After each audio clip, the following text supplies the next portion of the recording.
ሀገራችንን መንከባከብ ሲባል ሀገር ምድር ብቻ ሳትሆን ሰውም ጭምር ናት። ዛሬ ከወታደር ከፖሊስ ጋር በቀጥታ መቅጠም የማይችሉ ተላላኪ ባንዳዎች ኢትዮጵያውያንን ንጹሃን ኢትዮጵያውያንን ልክ እንደ ችግኝ ይጨፈጭፋሉ።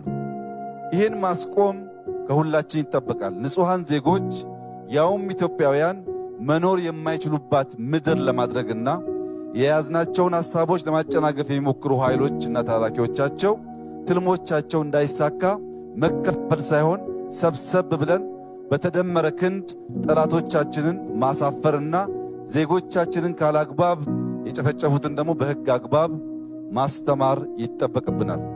ጀግናው የሀገር መከላከያ ሚኒስቴር ከትናንትና ጀምሮ በጀመረው ኦፕሬሽን ጠንካራ የማስተማሪያ ሥራ እየሰራ ቢሆንም የሁሉም አመራር ትኩረት የሚሻ ጉዳይ መሆኑን ማስገንዘብ እፈልጋለሁ።